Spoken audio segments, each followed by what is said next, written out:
What is up, podcast land? Welcome to another episode of the Two Dates and a Dash podcast. I'm your host, Matt Cubbler. And before I introduce my friend, we've been friends a long time, Beth Sanborn. I'm going to first tell everybody where they can find the podcast. Actually, pretty much anywhere. iTunes, Stitcher, Applecast, Google Play, wherever you listen to podcasts, that's where you can find Two Dates and a Dash podcast. All I ask is that if you do enjoy the show, hit the subscribe button. And also click the automatic download. So that helps me with my analytics. So I know that you're actually listening and downloading the episodes, which helps boost my SRO. So that's kind of what or SEO. SRO is what you do. SEO is what Google does. So that's what I would really appreciate everybody to do. If you want to learn more about me personally, you can go to my website, mattcubbler.com. You can order a copy of my book, A Brother's Love, a memoir from there, or you can go straight to Amazon and order it. But anything you guys can do to help support me, I would appreciate it. You guys have been great listeners, and I truly do appreciate the support. So without further ado, Beth Sanborn, how are you? Hi, good. How are you doing? I'm great. And, it's pretty cool. We met when you were a client at my gym, Max Out, that I used to own. And many, many years ago, that was probably 10 years ago. Yeah, at least. When you and Gwen were there. And, it's pretty cool to see how you've evolved in your career as I pretty much stagnated where I'm at, and I'm happy with that. But I've taken my career outside of police work to different levels. But it's pretty cool to see where you've evolved and how you figured out, law enforcement is tough for anybody, let alone women, right? To be a woman cop is not always the easiest thing to be, right? It's tough. Yeah, for sure. It's funny that you mentioned Gwen too. One of the things about us is that we're long-term people. It's not so much a flash in the pan. I mean, Gwen and I still talk. When I was a client of yours, I was married to Andy, still am. In fact, we just had our 21st wedding anniversary last week. Congratulations. During quarantine. But yeah, it's something that has just evolved over time, and I couldn't be happier doing what I'm doing. It's pretty amazing that I get to wake up every day and smile. That's awesome. All right. So you may not know everything about the show. You may not have seen all 88 previous episodes, but the only thing that's consistent in every one of my episodes is I ask the same question to everybody. And as a cop and as a detective, you understand how getting from the unknown to the known happens. And one of the easiest ways to do that is to ask somebody about themselves. So I'm going to ask you the question I ask everybody else. Who is Beth Sanborn? Wow. Okay. First and foremost, I most strongly identify as a school resource officer. I love working with kids.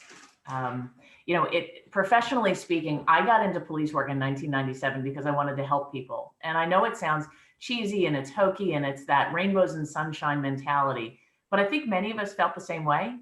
And then progressively over the years, I learned that police work wasn't really about helping people. It was about a lot of check boxes and about bureaucracy and red tape and really just muddling through. And in 2015, my professional world changed. And I want to get back to who Beth Sanborn is, but I think this is really important that lays the groundwork for my journey. And I remember grocery shopping at Wegmans, and my lieutenant sent me a text message, and this was in late 2014. And he said, hey, Wissahickon School District is considering starting this position of a school resource officer. And I think it would be a great fit for your personality. I think it'd be good for the department. I think it would be good for you. It's Monday to Friday, 7 to 3. Are you interested? And my signal wasn't all that great at the grocery store. And I remember leaving my shopping cart because I typed in yes with lots of exclamation points, and the message hung up and it didn't go through. And I remember leaving my cart and running outside, holding my phone up in the air just to get that message to go through. And I'm going to pause that story there because that was a definitive moment that changed the course of my career. But as far as in my personal life, when I'm not working, when I'm at home, I told you I've been married to Andy for 21 years. We just celebrated our anniversary. I have two awesome kids. Greg is almost 18. Katie is 14. They really help to keep me young and to keep me involved. And they're just a lot of fun. The dog is now out for a walk to keep from barking and ruining the podcast. It's just, I'm really I'm happy with what I do. I'm motivated. I never really stop working. I never stop doing. There is no such thing as downtime. I just, I really enjoy everything about being a mom, being a wife, being a homeowner. Sometimes the dog gets annoying when FedEx and Amazon trucks drive past, but he's fantastic too. So let me get back to being an SRO for a minute, school resource officer. So I want to fast forward a little bit to going through the process of really showing my investment into this is what I want to do, but I didn't really know what it involved because there was no job description. My boss said, I don't want to pin you down into the four corners of a page to tell you what to do. I trust you. You're a good worker. Make this program your own. And I was really excited because that to me was such a huge compliment that my boss said, here, turn this into something, make it something and make it your own. And in January of 2015, I walked into Wissahickon High School absolutely terrified. It was my own high school experience all over again, where I felt awkward and I didn't know anyone and I was self-conscious and I was worried. I walked into the cafeteria and I'm telling you, it seemed like the needle record skipped across and everyone stopped and they looked at me.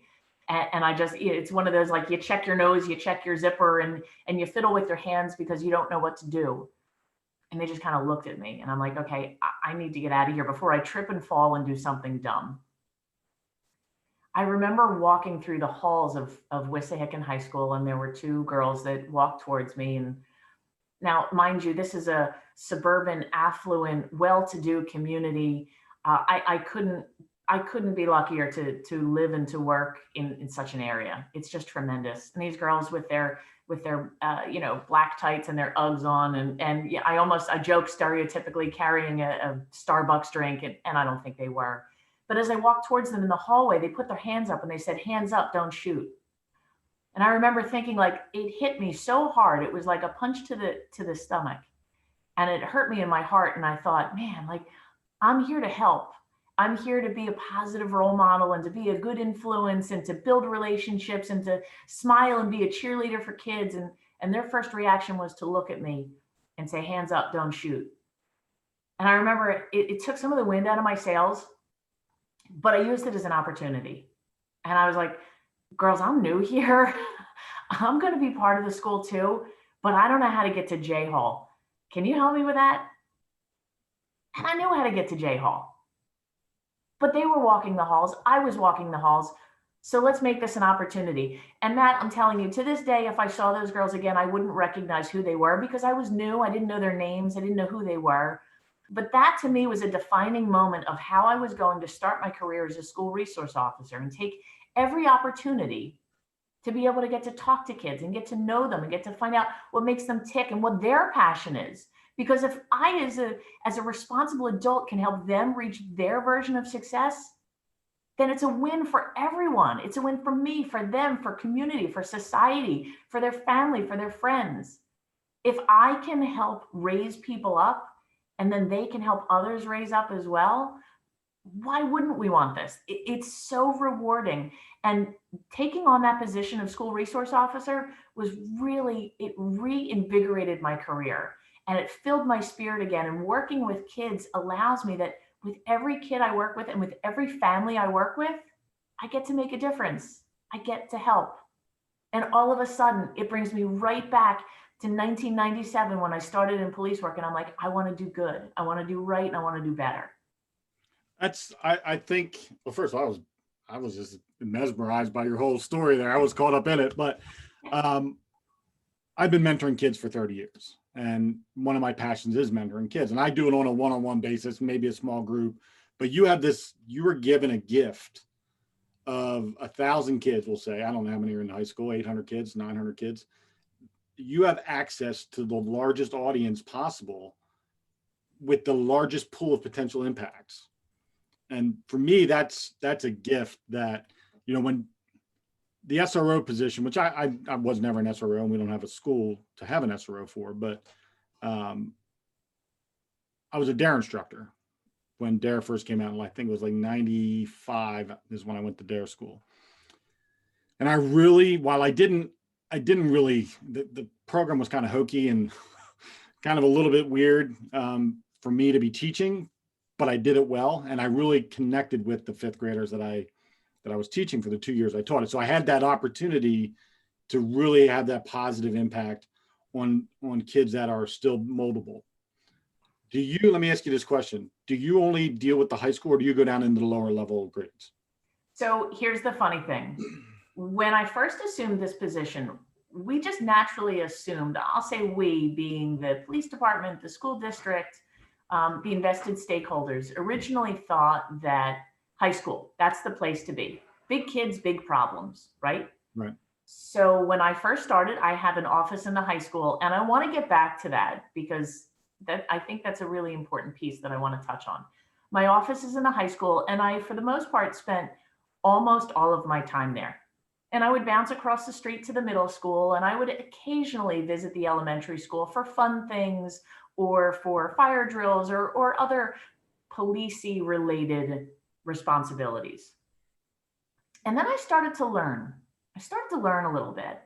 And I learned that the middle schoolers who were going through that period of adolescence and trying to figure out who they are and what type of person they want to be, and they're going through these biological changes and their brain is changing and they're going through all of these developmental changes. I was like, wow, that's actually a kind of volatile time for a kid in their own mind and in their own bodies.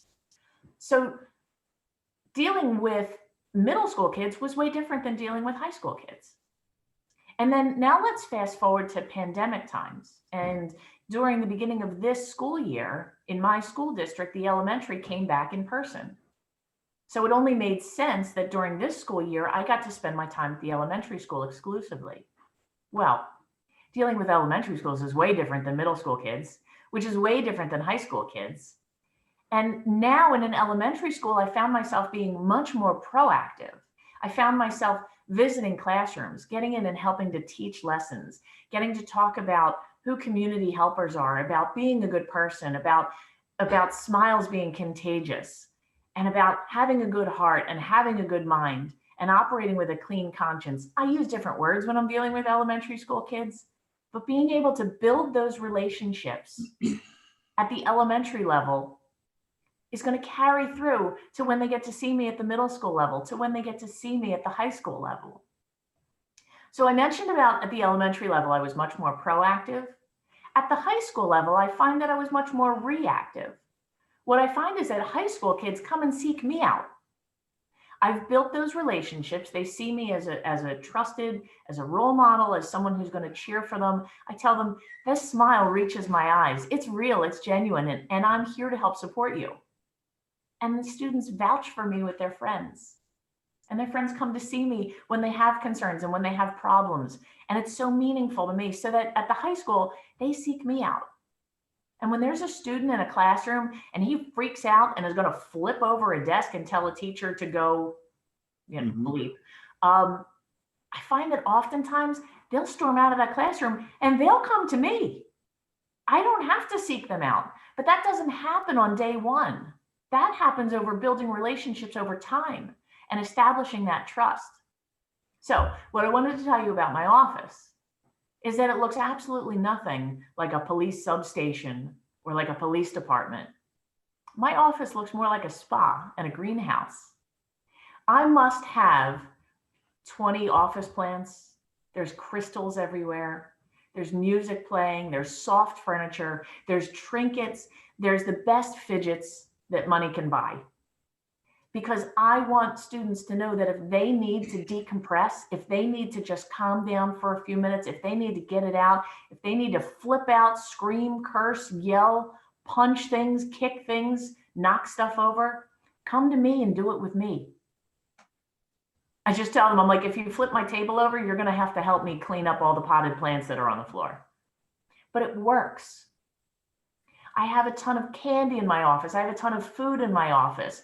I'm a safe place where people can go. And not only do the students know it, but the staff knows it as well. So that's my interaction with high school kids.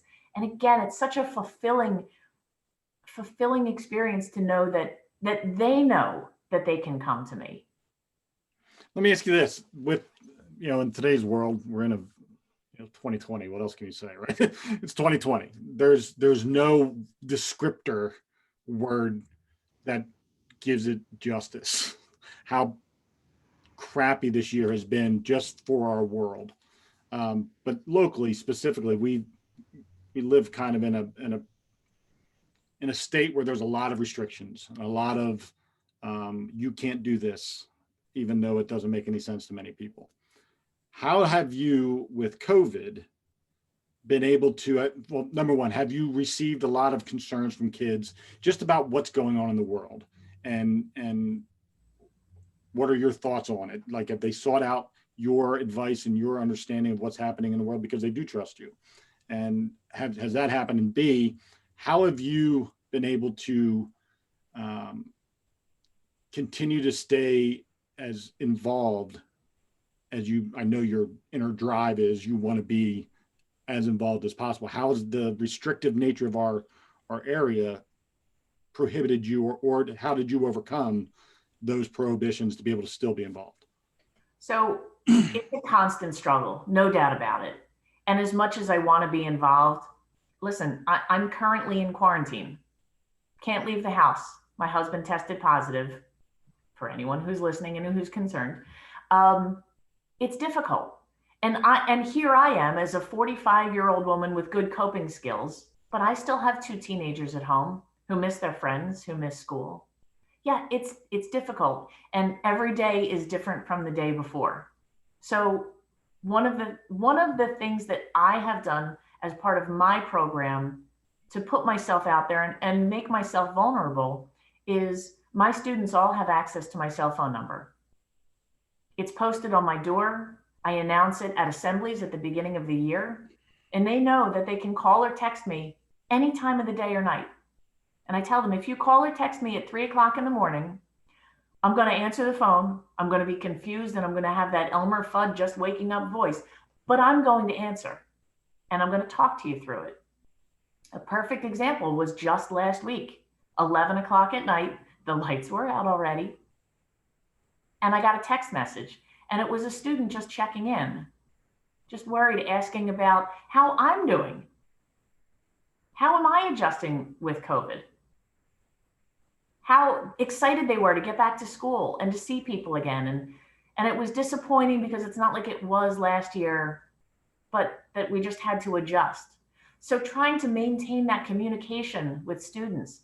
Anytime the school district put out, my school district is incredibly proactive with monitoring mental health and social well-being, because really it's not just about English and math and history, and those things are important, but emotional and mental health are equally as important. And we're worried about our kids who aren't eating, who aren't getting the proper socialization, who don't have other sets of eyes on them. My school district is incredibly proactive with making sure that those kids don't fall through the cracks.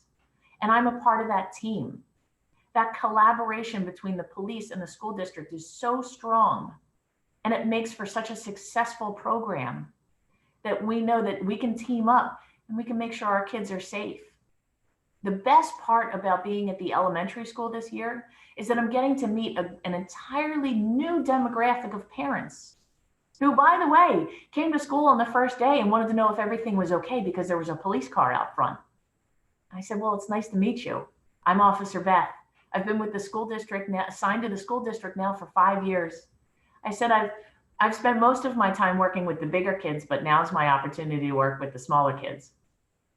And I'll tell you what, when it came time to go back to the high school, as much as I love my secondary school kids and community, they had to pull me out of the elementary school kicking and screaming, because those kids are awesome too. So it's about being proactive and being connected. I'm helping other SROs with ideas that they can use in their own community, keeping in contact with crisis counselors and guidance counselors, checking in with your school administrators and principals. Let them know you're still here, you're happy to help. A lot of SROs are helping with food deliveries, making sure the kids are still eating, with doing well-being checks for kids who aren't logging on to virtual education and who teachers and guidance counselors and administrators aren't able to contact. Following up on concerns, because when there's no other adults that have their eyes on kids, there's often a concern. to make sure that they're being treated well, to make sure that they're being nurtured and that they're flourishing and that they aren't just withering away at home in front of a computer screen. So it's a matter of things may have shut down, our county may have shut down, our state may have shut down at various times, but we can't shut down because our kids are still there and our kids still need us. And when I say us, it's not just me as a school resource officer, it's our school community, it's that partnership, it's all of the adults that have taken that oath and that vow to be a good role model and to support our kids. Have you found, and I don't know a lot of the SROs, I don't know, like in Lower Providence, which is our neighboring department, they have an SRO. I don't know who it is anymore. I know it used to be, but because we don't have a public school in Collegeville Borough. We have a Catholic school, which I go to during the day. I don't go anymore only because I can't wear a mask and I don't want to put the school in a position where they have to either look like I'm going against the rules or that they would have to say something to me. So I haven't been going, but normally in any other given year, I'm at the school every day that I'm working and go through and high five the kids and stop in the classrooms and do all that. And in the beginning, when you said when first day of school, parents are like, is everything okay? Because they see the police car. I got the same thing. And, especially if I would be there during like dismissal or when the kids would come in and the parents like, is everything all right? Yeah. I just wanted to see your kid. Like, just wanted to give your kid a high five. That's what today's about. So I find it a little bit hurtful in my heart when the first question out of a parent's mouth is everything okay? Not, we're really happy you're here, or this is so great that you're here today, expecting this is a positive. There's always a negative connotation to law enforcement at schools. There's always this feeling that something has to be wrong if we're there. And I think when I listen to you and I get excited just hearing you talk about it, how have you been able to, because I don't know if every SRO is a Beth Sanborn. Like, I don't know if their commitment level to the kids and to the school is even on the same playing field as you. How do you I'll leave with that. Is there a process in place where you're helping SROs become more involved in their schools and in their communities and in their kids' lives, A, and B,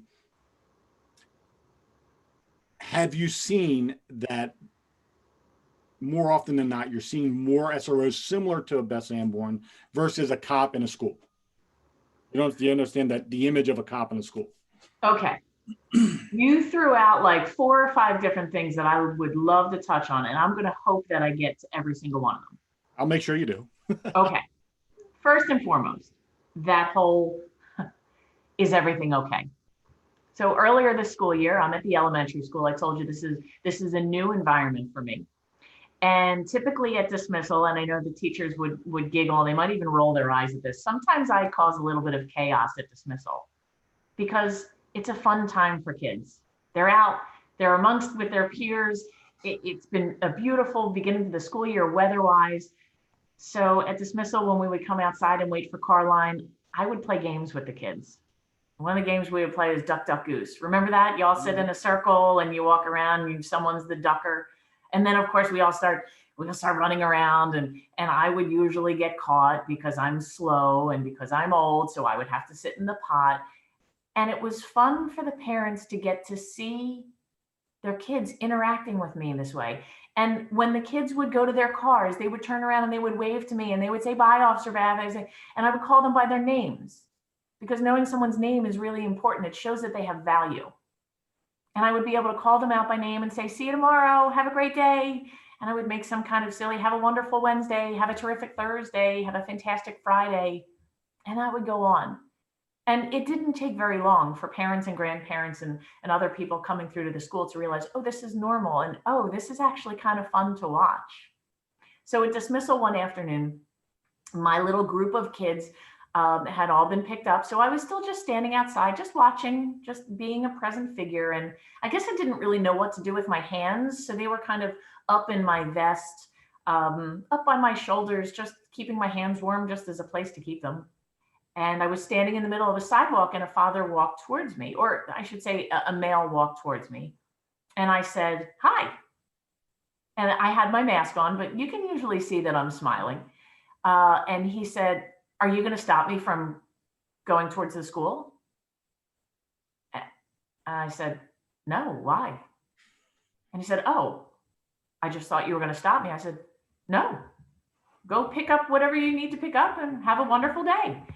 And then he went and he got his stuff. And as he walked past me, I could tell that our encounter had since softened some. He originally was very guarded.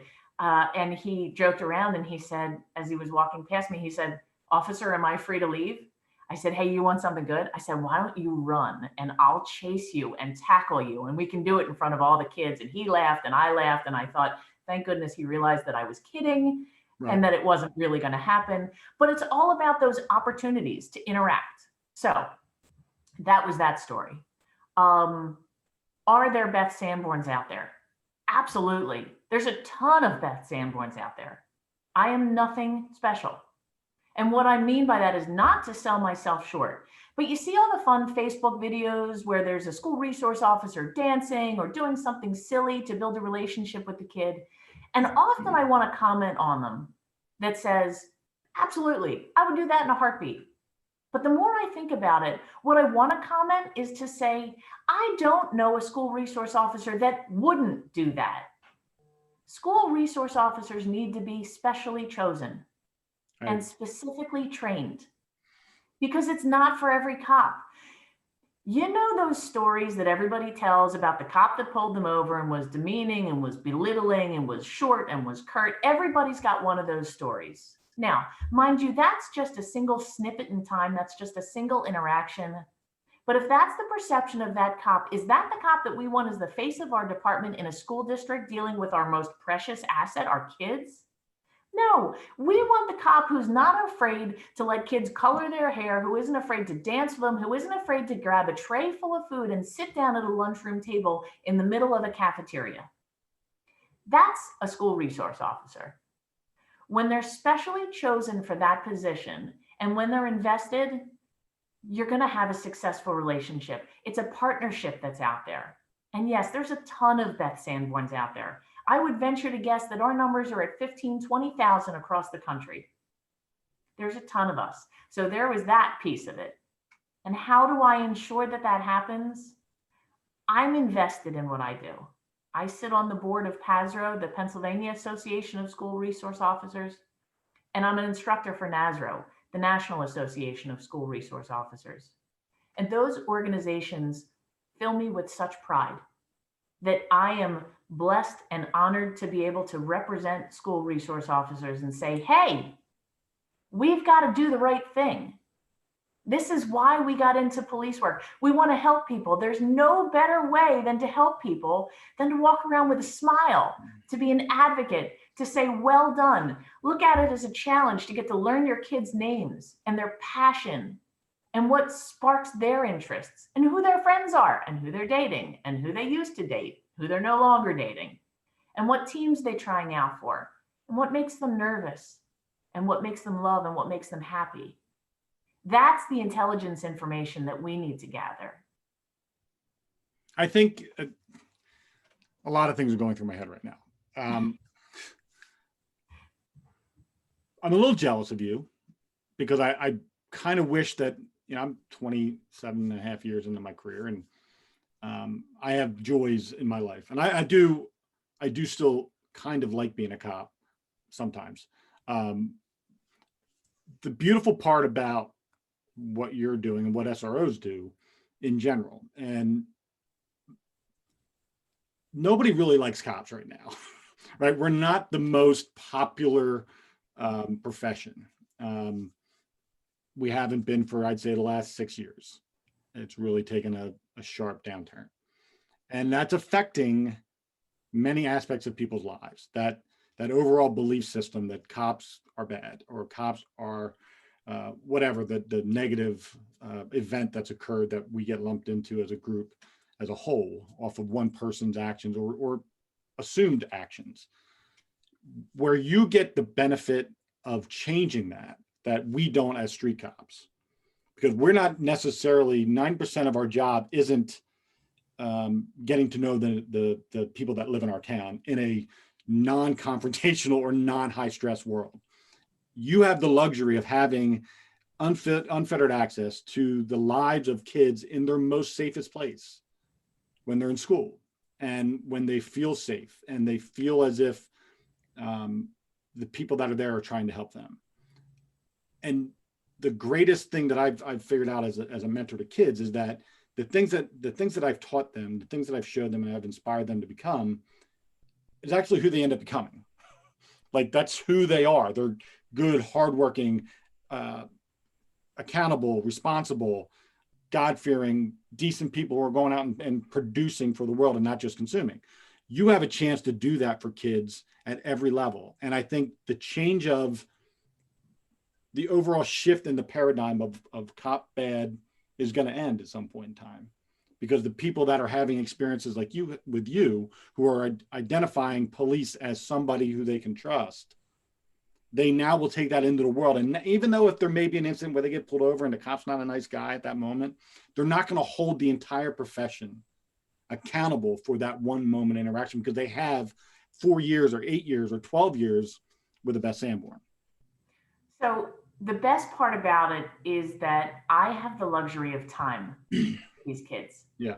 Because you're right. When someone calls 911, they're not calling 911 to announce they won the lottery or to announce a promotion or that their house sold above market value. They're calling when they're in crisis and when there's a negative, whatever that negative may be, whether it's a pain, whether it's a hurt, it's a loss. And I call it, don't tease me for it, I call it, the kids are in emotional neutrality. Like they're in school. Okay, they might not be happy that they're in school. There's stressors, there's responsibilities, but they're in their comfort zone. It's home field. And they're not under any immediate crisis in that moment that we can see. And that's when I get to interact with them. Again, to learn their name, to be able to comment on something that they're wearing. A lot of our students are wearing spirit gear. So listen, if I don't remember that your name is Matt, but I see you wearing a baseball jersey every day, I'm going to ask how the baseball season is going. I'm going to ask how practice went, or who are you most worried about facing this year? And what's your batting average? I know just a little bit, just enough to be dangerous, but it's genuine because I care, because I know that that's something that means something to you. And I can show you that I'm interested in you. So I have that luxury of time, so that if I have a kid with a bad day, I know I'm going to see them again tomorrow and the next day. And that's one of the reasons why we don't get involved in discipline. School resource officers are not disciplinarians. If I see a kid eating lunch in an area where they're not supposed to eat lunch, I'm not writing them up for demerits or assigning them detentions. That's for the school to do. I have other responsibilities. My responsibilities are to enforce laws, but that's only one portion of my job. Serving as a school resource officer, I serve 3 essential functions, and that's as law enforcement, as a mentor counselor, and as a law-related teacher. And if I can make opportunities, teaching moments, if I can mentor a counselor kid over the course of time, over that 180 days that I have with them, then it's a better outcome for all. Listen, it takes 5 minutes to pen out a citation and to arrest a kid and subject them to the criminal justice system. But to what end? What does that do? Does that make the kid a better person? Does it make society better? Listen, there are times when that is an unavoidable outcome. However, oftentimes there's a lot of other alternatives. And having that luxury of time with kids is just something I wouldn't trade for anything. Because when I can walk around the school day and when I can walk around the school building and the campus every day and start to recognize patterns and see what's normal. And listen, normal might be gridlock every morning with horns beeping and parents yelling out the window, and that might be normal. But you know what? I can recognize when things aren't normal. And then I can start to ask questions why. And I ask my kids that I've built relationships with, hey, I'm just one person with one set of eyes. I need you to be mindful too. I need you to look around because you know what's normal in your world. I need you to tell me when you see something that isn't normal anymore. Because we might be able to intervene before a crisis happens. We might be able to find a kid who's struggling, who might not have said anything, but just through the subtle changes in their behavior, We might be able to identify it. And that's so powerful. It's really empowering. Have you noticed, because I mean, it sounds like you come from a department where you have a lot of support and obviously trust from your chief and your bosses in you and what you're doing. And they gave you some latitude to grow and build the program into something and trusted your judgment with that. Do you find when you're talking with SROs across the country, whether it's with PASRO or NASRO and you're at these conventions or training seminars or whatever you're having, are you noticing that an overwhelming majority are coming from departments that have that level of support behind them? Or is that something that you're trying to overcome and creating processes to help educate the police departments themselves to understand the value of the SRO program and how that can be as influential as any aggressive driving patrol or drug unit or anything like that a department may have at their disposal? I would say that I see both. But remember, those relationships don't just happen. They're not a given. So what I suggest to new school resource officers, to new programs, is really putting yourself out there. It's going to take a strong initial investment because of those biases that are out there. And what I find that it's not the kids who want the cops out of schools. Kids are like, this person feeds me, supports me, and is a great role model for me. You know, we have fun together. What I did when I first started was I spent a tremendous amount of time going to extracurricular activities where you wouldn't expect a normal police officer to be. At a field hockey game, at a choral event, at an art show, to be able to get to meet parents so that they could see me and put a name to a face, share my ideology that I'm here as a cheerleader for your kid, because I'm going to take ownership. All of these kids in my school district, they're all my kids. I take ownership of every single one of them. And SRO has to like kids. That's an essential piece of that job. You've got to put the right person there. So along with meeting parents and meeting your community, you have to work with school administrators. You have to. You're a guest in their building. That relationship is a critical one. And I'm going to express how many different critical relationships there are because there is no one relationship that's any less valuable. Getting that trust and support from parents is just as important as getting that support from school administrators, from teachers, from support staff. You have to show all of them that you're a part of the team. So if a school resource officer walks into the building and, folds their arms and stomps their feet and says, not in my town, these are my halls now, I would say you're starting yourself up for a really hard up-road battle. But if you go in there to be receptive and suggest that I don't need to over-police everything, I don't need to micromanage every disorderly incident, student drama, a hallway disruption, a loud argument in the cafeteria. Listen, kids are going to make some stupid decisions. It's inevitable. I'm 45. I still make some bad decisions every so often. But when kids are young, that's where they should be making those decisions. That's where they should be making those mistakes so that they can learn from them and not repeat them again. Why shouldn't we be that good role model that helps be those bumpers along that bowling alley that says, listen, we just want that bowling ball to reach those pins. You can bounce off of those bumpers on either side. I'm going to be here to be those bumpers for you. Let's learn from it. That mistake is in our rear view mirror. It's behind us now. Let's not repeat it. Is there something that can be done? So I get, I have, as part of my role as a social media guy, I do a lot of the podcasting, and so I have an audience per se. So people want me to always opine on things, right? So I'm asked my opinion on a lot of things, and I'm not the cop that hides behind the fact that there are problems in law enforcement. There are systemic problems in law enforcement that are no different than any other profession, but there's some things that have never really truly been addressed as far as how hiring is done. And if you look in cities like Philadelphia, where the reason why I think a lot of the times they're having violence on violence with cops and criminals is they're hiring people from outside the city who can't compete for the job in the suburbs that they probably wanted because of college requirements or whatever the hiring practice might be. So they're going into the cities where maybe the hiring requirements aren't as strict, and they're put into an environment where they're not prepared. Like they're not from that area. They don't understand the dynamics of the communities they're working in.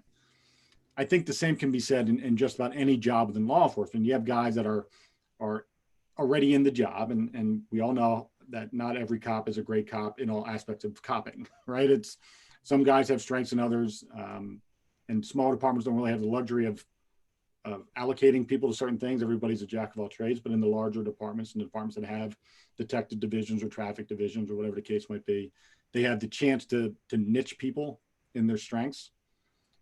Is there a process in place for within the PASRO and NASRO to help departments hire their SRO better? Like hire the right person for the job rather than making it a competitive testing or whatever, making it more of a finding the right candidate versus using what typically would be in the civil service world. You have to compete for everything. That is such a timely question. I will tell you that right now, no, I'm not aware of a process that exists other than idea time. Just saying. Well, ... Let's go back to that in just a second. No, I don't believe that it currently exists as far as a framework. I will tell you that in my geographic region, I have helped 2, sometimes 3 local jurisdictions by facilitating a meeting between the police department and the school district and saying, hey, if you want this program to work, police department, here's what you need to provide. School district, here's what you need to provide. And by the way, these are the expectations that you should have from each other. But it's going to come down to picking the right person, because we don't want that Johnny Two Guns walking the hallways. We don't want that, not in my town, you will respect my authority. We don't want that cop in there. It's not going to work. It's not a good strategic fit. That being said, you're right. Not all departments have that person that fits that personality. So we're going to have to start looking at some other things, because maybe that's not an officer who would volunteer for the position. We're going to go back some for just a moment. When the original position in my department opened up a few years ago for juvenile detective, I wasn't overly gung-ho and excited about it. And I considered not testing for it and not putting in for it, because I thought I might do the department a disservice if I were selected for that position. I didn't think I'd be good at it, and I didn't want to do it. But I tested for it anyway, because you never pass up an opportunity, and it was an opportunity to grow, and lo and behold, I did not get the position. Fast forward some to school resource officer, and I was super excited about it. And then through building those relationships, it turned out, hey, I'm actually pretty good at developing trust and talking with people and getting information and just being a trustworthy person. And it turned out that the assuming the position of juvenile detective then was a natural fit and has actually worked fairly well for me.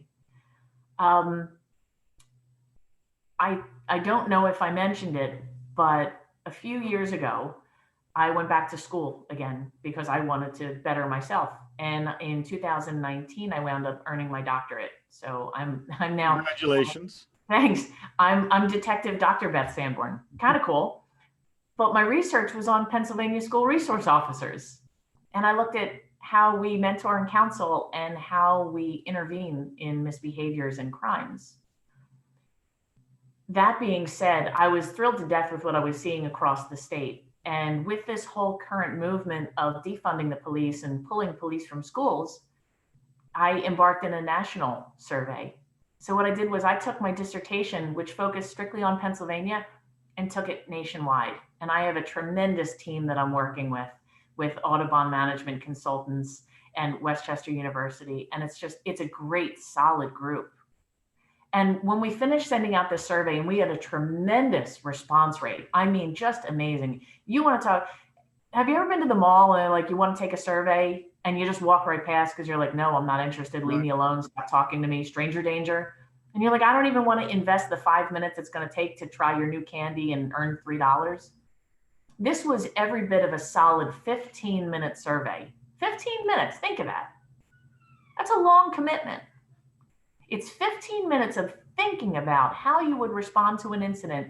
And we had just under 2,200 responses. 2,200 people that decided, I'm so passionate about this, I'm willing to devote time to this. Wow.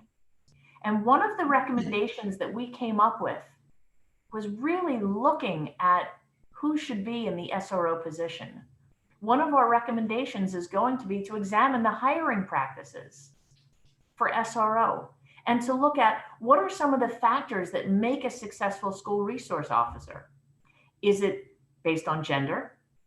Is it based on years of experience? Is it based on extracurricular activities? For example, someone who's active in their church or who might be a coach, because those different facets are things that we never really take into consideration. You know, in the police department, they might open up the email chain. Hey, the SWAT team has an opening. Anyone who's interested, submit an email and send a letter of intent. Do we want to do that for detectives? Do we want to do that for the drug unit? Do we want to do that for school resource officer? You have to put the right person in the position for it to be successful. A school resource officer is not where you hide your officer who's a danger being on the street. It's not where you put the person who's ready to retire and just wants to put their feet up and hide behind a closed door. That's when you want someone who's going to spark positive interest in law enforcement and bridge that gap. Remember those two girls that I told you about on one of my first days who put their hands up and said, hands up, don't shoot? They treated me so differently because I was something new in their community. I was a uniformed police officer walking the halls. Do you know how those students treat my coworkers now? When our police department walks through the hallways to do their daily walkthroughs, people smile at them and they say hi. What a transition. School resource officers are bridging that gap between kids and law enforcement and showing them, hey, we're real people. We've got families. We're moms and dads. We do stuff outside in the community. Listen, the kids in my school district might not remember my husband's names or my kids' names or my dog's name, but they know that I'm married with 2 kids and like to go to the beach over the mountains and have a dog who barks all the time. They know that because they're learning that we're real people. We're not the big bad monsters that get portrayed in the media, that we care.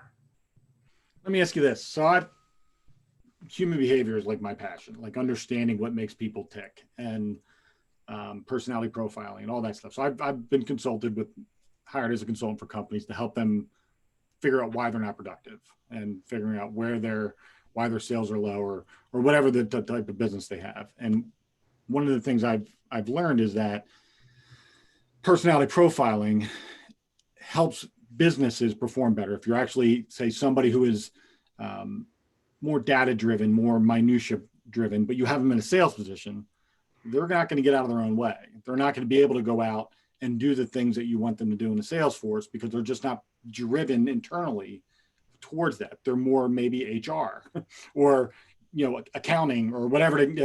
So putting people in, and it goes to the question of how do we get the right person into the job?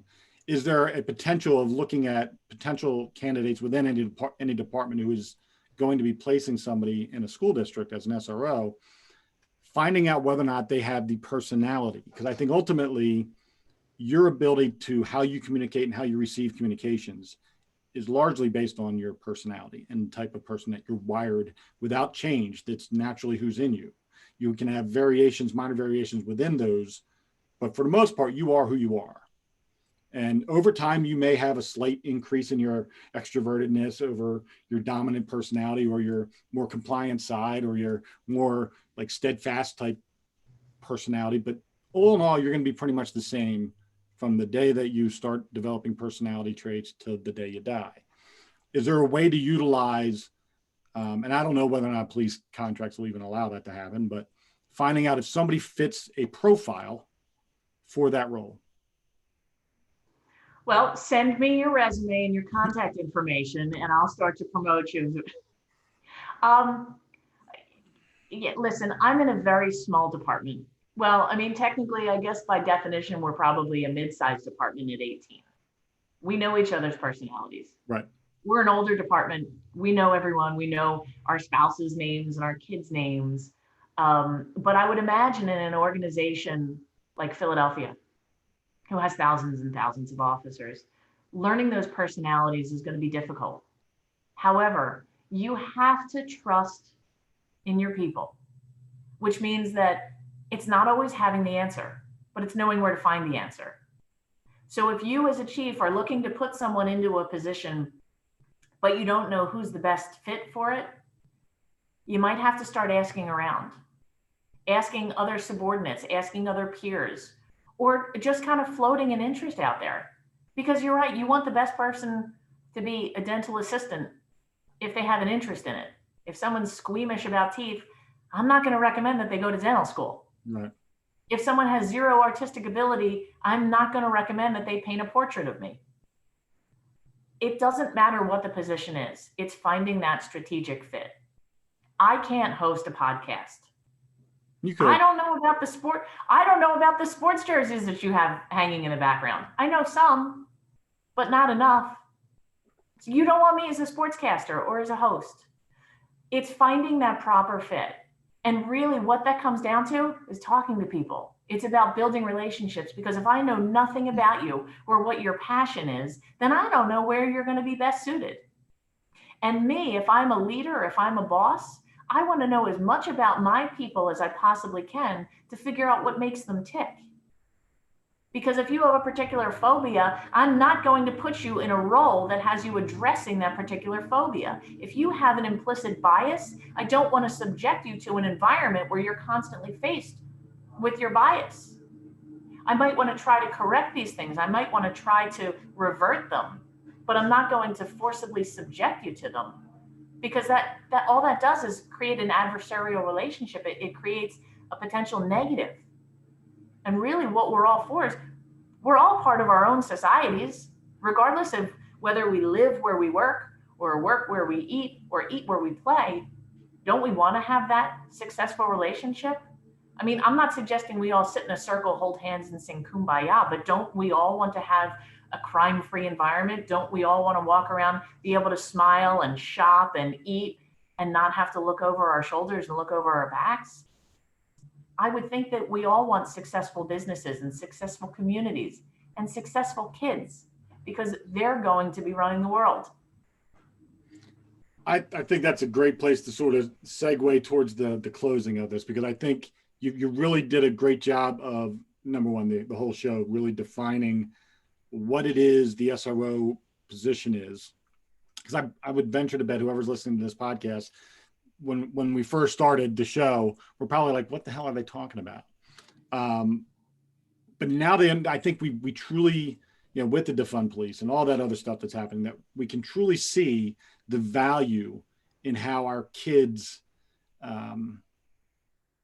not just in their relationship with police, but in relationships with other people in general, and how they learn and adjust, and kids are moldable, right? That's when, in the beginning, while I asked you about, are you strictly in high school or do you go down into the younger ages? And I prefer to start mentoring kids when they're at least 11, 12 years old, because that's when the most formative moments of their life are beginning. And not that you can't mentor a high school kid, it's just that you have to sort of dial back a few things and remove some of those walls that may be up already by the time they're that old.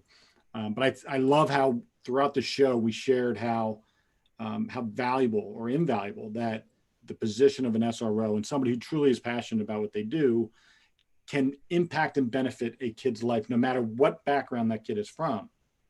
Because ultimately, you just summed it up. We all live in our society and we all want the same things. We may go about it differently. We may have different belief systems, but we all want to get to the same place of safety, security, peace, love, community, and joy. Just getting back to living with joy again in our lives.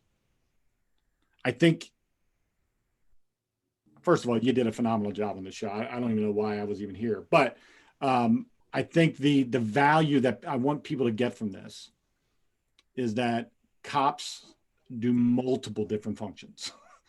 We are not just stormtroopers who go out and arrest people. There's so much more complexity to the job of a cop, and that not every cop can do every role the same way. And I did a TED talk audition. Very good. I nailed it. I mean, I nailed it. Didn't get selected. I made the top 30 and they took 25. And I know why I didn't get selected, because my topic was a little bit controversial at the time they were having the TED Talk, and it's more of a academic world that I'd be speaking into.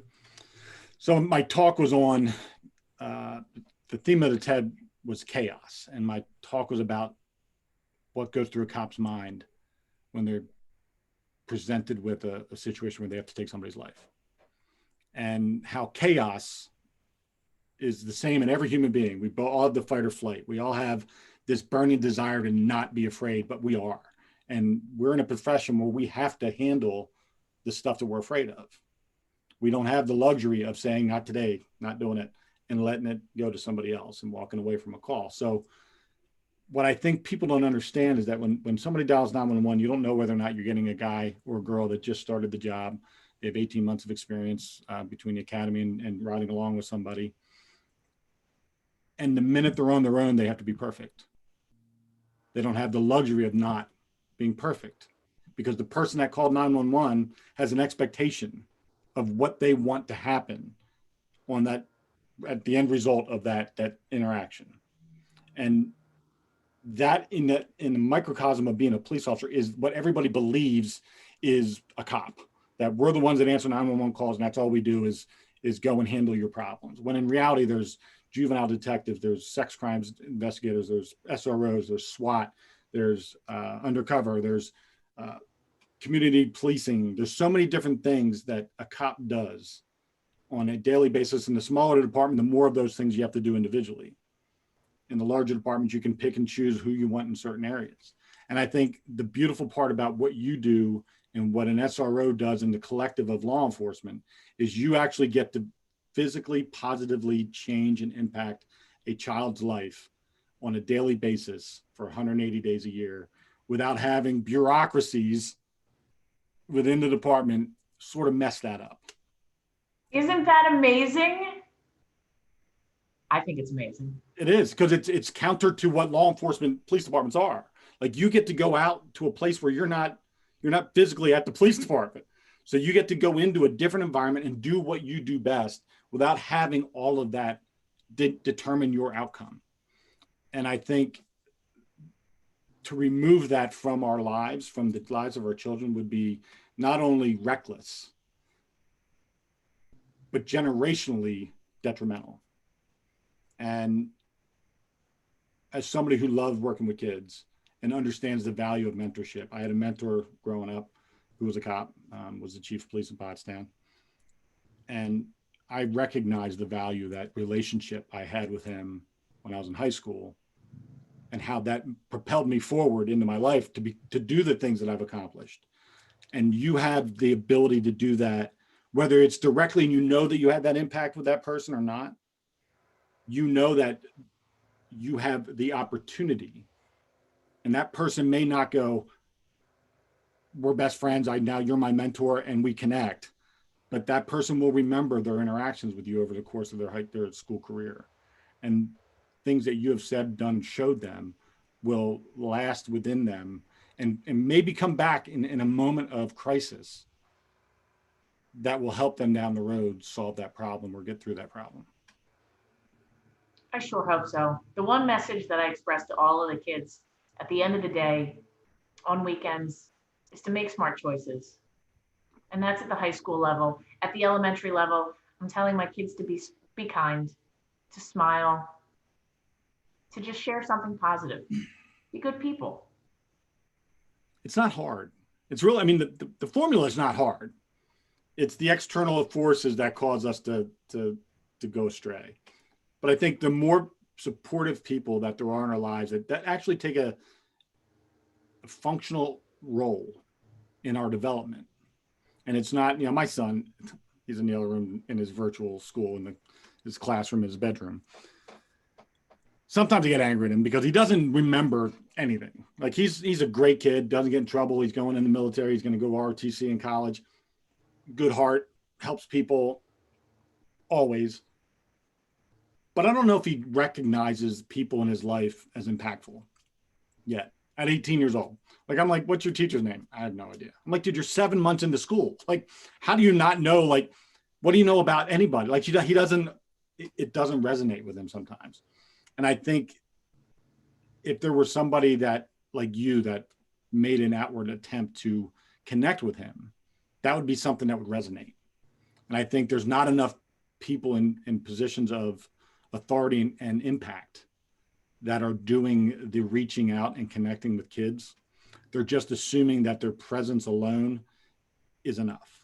And I don't think that's the case. And I think that's ultimately what an SRO does, is you're preventing problems by being actively involved in a kid's life. And it's counterproductive to law enforcement. We're a reactionary profession. And I think that is the most valuable thing that an SRO does. You prevent problems before they happen because you're planting seeds of confidence and accountability and responsibility and trust. I'll leave with this. There's a friend of mine wrote a book, Danny Bader. He's a Norristown guy. Great story, crazy story. Was electrocuted, died, met God, came back to life, wrote a book called Heaven's Front Porch, I think it's called. Anyway, that was the first book, and it's actually a fictional version of what happened to him because he couldn't write about himself. Like, he couldn't share it, so he wrote characters for everybody in the story, but it was what happened to him. But he wrote another book called I had a Miller Lite with Jesus, or something. I think that's what it's called. But it's a fictional story. But this whole story is based on understanding the difference between faith and trust. Faith is believing in something might possibly be there. Trust is knowing that it actually exists. And when you can trust somebody, that's a factual thing. It's real. So when you have a connection, when you have trust with another kid, that's fact. That's not faith, that's fact. So for me, when you can make that level of a connection with another human being, you know, I always say I had the 5 people that I ride or die with. Those are people that I know for a fact I trust. And when you can be that person in a kid's life, where they can text you at 11 o'clock at night to see if you're okay with COVID, I think that's important. And I think that's special. And I appreciate you for that. Thank you. I wouldn't trade it for anything. I really wouldn't. Is there a website or anything where anybody can go and learn more about being an SRO or about you or anything like that? Absolutely. So I highly recommend NASRO, the National Association of School Resource Officers. That's www.nasro.org. Also, if you are in Pennsylvania, I would recommend that you visit the PASRO site, www.pasro.org. It's where I sit on the board as Secretary Treasurer. We're planning for our 3rd upcoming conference this summer. And also the NASRO has their national conference this upcoming summer as well. They will be in Florida, Pennsylvania as well. We're going to be in Harrisburg, Hershey area. So please, I recommend that you visit those sites, learn a little bit more about what we do, about who we are and what our passion is. And really our passion is kids. Awesome. Well, hang right there. We'll talk once we go off the air. Everybody, thank you for listening to this episode of the 2 Dates in a Dash podcast. I'm your host, Matt Cubbler. Thank you to Beth Sanborn for the amazing work she's doing in the Wissahickon School District and with Lower Gwynedd Police Department. There's plenty more Beth Sanborns out there. Hopefully you live in an area where you have an SRO at one of your schools. Please get to know them, get to understand that they're just good human beings trying to do the right thing and mentor and help kids navigate through the most difficult periods of their life, which is usually in the grade school, middle school, high school time period. So thank you, everybody. God bless, and go out and be kind to one another.